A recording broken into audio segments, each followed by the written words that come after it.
But look at that ocean, though. Not on this side. This side's really clean. That side's really not. How was your weekend? I'm finally 18. I can do whatever I want. Or like, Or Lucas. yeah. That's good. I love Lucas. And you're all like opening I'm your like, wow, the truth comes out. I'm like, I'm with you, bitch. And then what I would come do. I need to start learning how to ride the bike though. Look at that Tesla. I'm watching that Tesla. Ooh, you have to put It's really clean here, right? That's why we can have our windows open. This is like the only time. We're literally 15 minutes, 20 minutes from home. Oh, it's in the trunk golf course near here. It's right there. It's like literally right there. No, we're not going there. No, we aren't. Yeah, we should start counting Teslas. You're hilarious.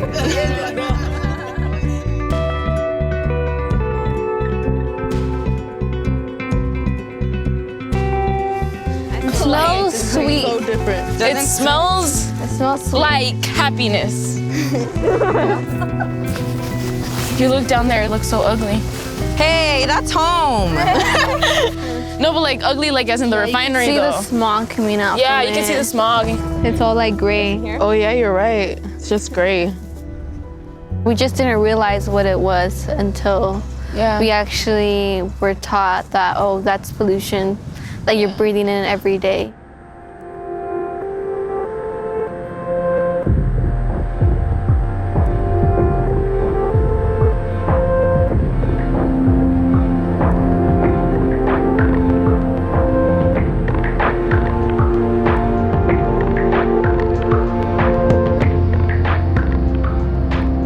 Wilmington is home to the third largest oil field in the US.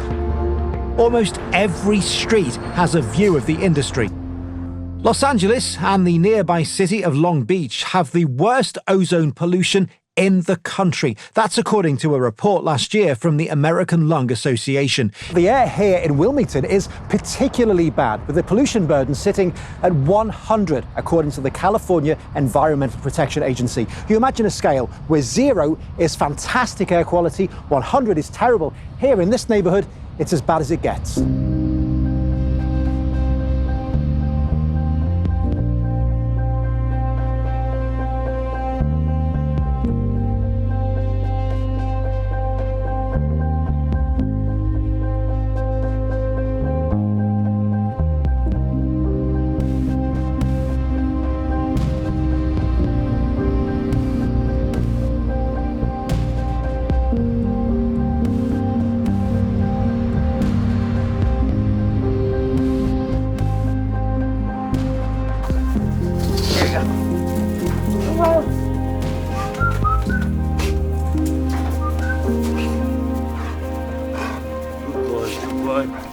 My name is Isabel Alvarenga, and I'm 18 years old. This house is really special to me because even though it's really small, for us it's like really homey, and I had my family with me. But when we moved in here, I did not know there was a refinery close to us. Tengo un dolor de cabeza. Ahorita bebe agua. I did not know that this refinery was actually polluting my lungs, my family, my health. It was affecting my health. It was making a big impact. Con ganas. In 2013, my mom was diagnosed with cancer, stage 3 breast cancer.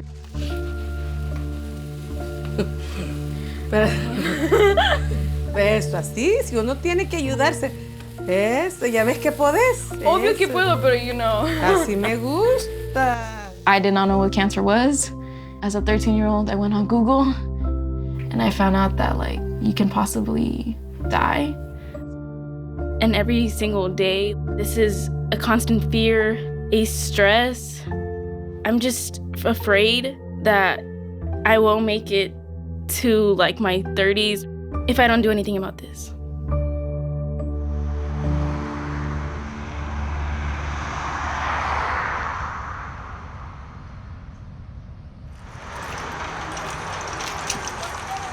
My name is Ashley Hernandez. I am a organizer with Communities for a Better Environment. We are a statewide nonprofit fighting to build environmental health and justice.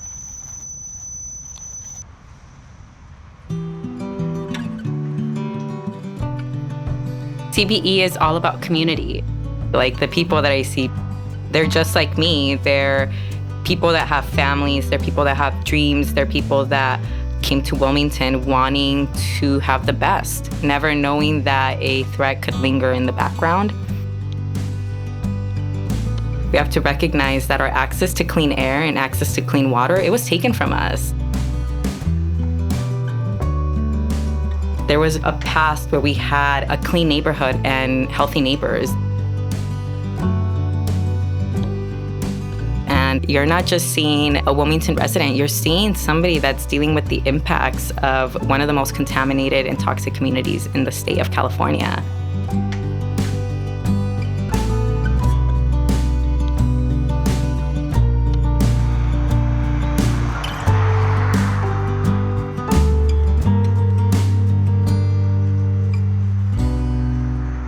I'm Daryl Molina Sarmiento, and I'm the Executive Director of Communities for a Better Environment. We're the 40-year-old environmental justice organization, and we want to make sure that our community members' voices are not silenced. For example, when Chevron exploded in 2012, it sent thousands of people to the hospital in Richmond and in the surrounding communities. My father-in-law told me, we can't do anything about it. That's a real reaction for so many people. We want folks to know that the power that they have is real and can push back against the oil industry and its impacts in our communities. My name is Gladys Limon. I was senior attorney at Communities for a Better Environment. Environmental justice is about ensuring that all people have basic human rights. And the frontline community is literally at the front line to polluting industries. One of those communities that Communities for a Better Environment organizes in and serves is Wilmington. It is a part of the city of Los Angeles in District 15. The community of Wilmington is impacted by 5 major oil refineries. 3 of them are within Wilmington borders. These oil refineries make up the largest oil refinery infrastructure on the West Coast. There are 479 active oil wells and 154 idle oil wells within Council District 15, and that accounts for over half of the oil wells in all of the city of Los Angeles. Wilmington is impacted from the well to the wheel. We have oil drilling happening in Wilmington. We have oil refining also happening in Wilmington. We have the transportation of those oils through trains, through trucks, and through the ships. So it's a sacrifice zone. These community members' lives are being sacrificed for this industry and for this economic infrastructure. So everybody has a seat, except for Art. Get in. If y'all are hungry, like you guys should eat. Folks from Southeast, there's some cheese pizza, platos. Today's meeting is gonna be a pretty cool chance to get to know why is it that we're here, right? Like all of us in this room care about one thing, which is environmental justice. Like we believe that our communities deserve the right for clean air, clean water, clean soil. One of the main pieces that we need to look at is this fact sheet that our research created for us. The short-term exposure to the soup of chemicals from oil refineries and oil fires and black smoke can potentially cause nausea, breathing problems, asthma. Chronic exposure can cause cancer, nervous system, heart, reproductive, and other hazards. So one of the things that y'all can encourage folks to do is just know a little bit more about what's happening. How many of you all have somebody in your family with asthma? How many of y'all have dealt with cancer in your family? Bronchitis, headaches, nosebleeds, scratchy throats, nausea.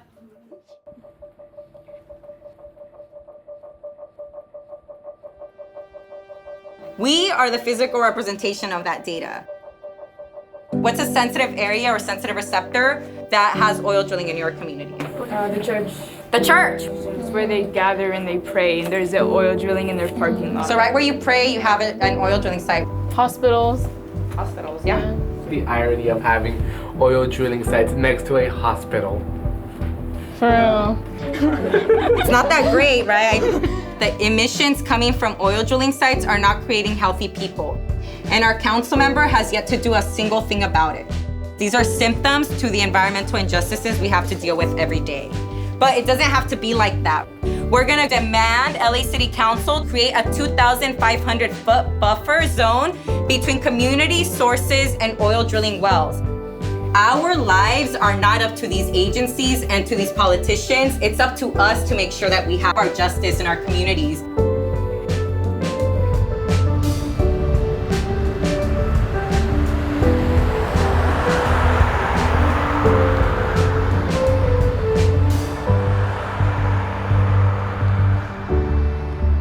In 2018, a couple of CBE youth members did a study with USC, which is a private university, focusing on particulate matter in our communities. Particulate matter is substances that are in the air, but we can't see them because they're really, really small. The scientists told us that the average could go up to 30, but when I saw the numbers, my highest one went up to 120. 75, 76, 76, 77.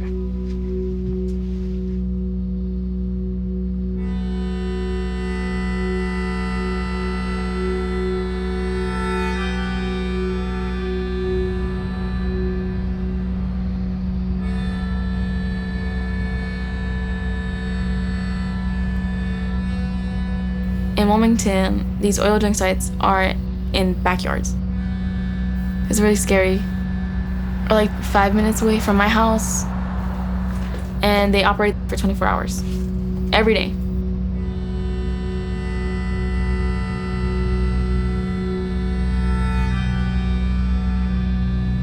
There are dozens of deadly, highly dangerous chemicals that are used in residential neighborhoods on a daily basis at these oil operations.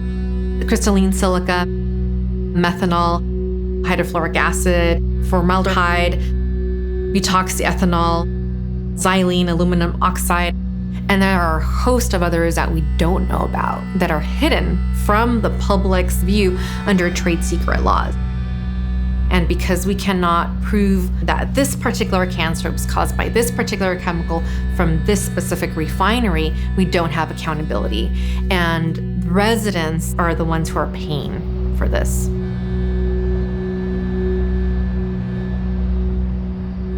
You open your garage, right there is an oil drilling site. You're washing your dishes, right there is an oil drilling site. You're at church, in the parking lot, there's an oil drilling site. And so we came together with other organizations to advance a 2,500 foot buffer zone in the city of LA. It would stop any new and existing oil drilling within 2,500 feet of sensitive receptors, meaning schools, homes, where people live, play, and worship. We're gonna have a call to action at City Hall for a 2,500 foot buffer from oil drilling sites to spaces like your homes. So if y'all are down, we're gonna be having a lot of people come out. We're gonna be making a lot of noise because we really wanna make sure that the city passes this ordinance. It's really up to our communities and our concerned residents to get this policy passed. Okay. Awesome. Thank you. You have a good one. Nice day. Environmental justice is possible. And so that's why it's very important that frontline communities make sure that we're at the decision-making table and we're challenging anything that's gonna affect us. Can we take a minute of your day really quickly? Okay. Yay. Okay, so we got one down. Whenever I do canvassing, the biggest obstacle is making sure people are engaging into the community, because without the folks from Wilmington, we can't do anything. I wanted to leave you this just because you have oil drilling near your neighborhood. There's a church over there that has oil drilling. Yeah, they do. Yeah. You know, there's a daycare around here. It takes a lot of time to build trust with our community. You just have to learn to be in spaces that are challenging, be in spaces that are different, because we know if we're not there, nobody's ever going to see us, and we have to be heard. Y'all don't want to listen to us, but you guys have to at least take notice that residents in this neighborhood want these changes. We need action that's deliberate and that's going to transform our lives. What is it that you're looking exactly? Like, Yeah. what is it that you want from us? You can help us sign a petition. I'd rather not. Okay, no worries. No worries.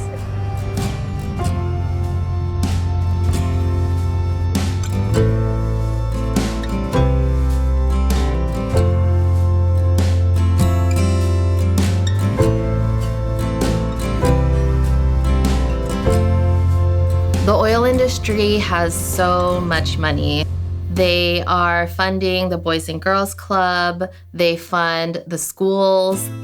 You see the kids playing on the baseball field. They have their inhalers. And residents are expected to just be thankful. These are really insidious tactics to buy the silence of community members.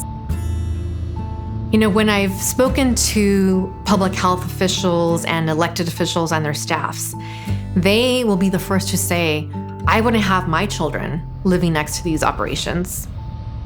I wanted to address community concerns about the perceived level of danger about having so many petroleum facilities in close proximity to our homes, neighbors, and families. I will do everything in my power to make sure that those of us who live nearby will be safe. But we must remember that it's private property. Just because you don't like your neighbor, it doesn't mean you can force them to move.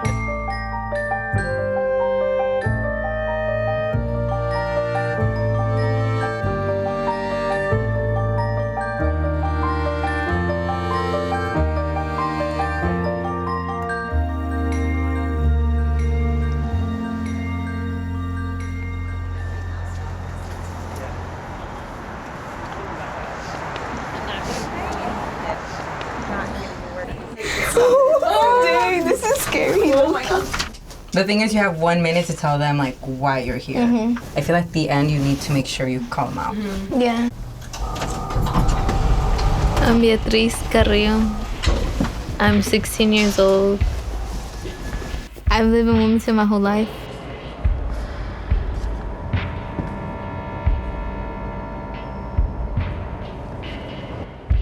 In my mind, there was a chant, stand up, fight back. Stand up for what you deserve and fight for it because no one's gonna give it to you.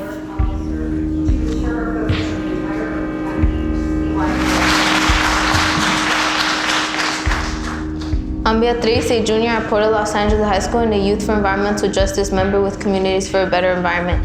I support the 2,500-foot buffer. I've lived in Wilmington all my life. Even though we do not have PhDs, we're still gonna fight.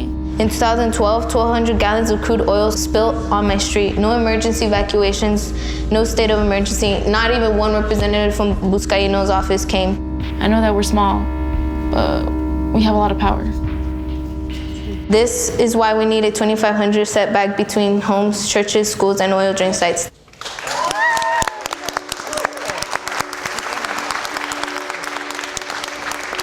I felt relieved that I said what I had to say.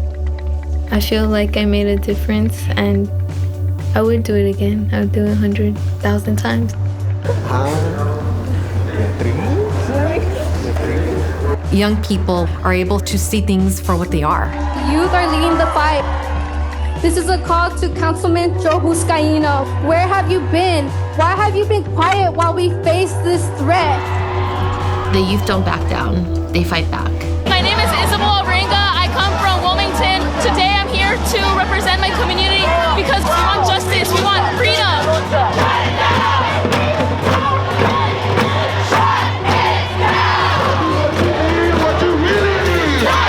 We do not take our futures lightly. They are the ones that are experiencing it every single day. And their fight is for their community to thrive.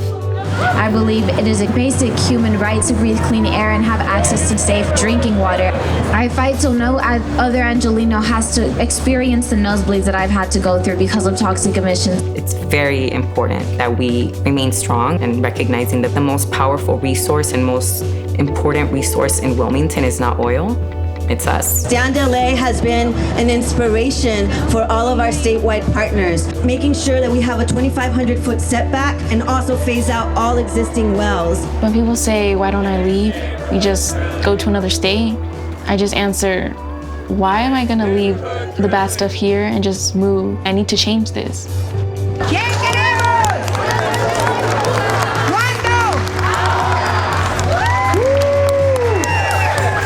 I don't want to leave the problem. I want to fix it. I don't want the problem to affect other generations. I want to fix it. I want it to end.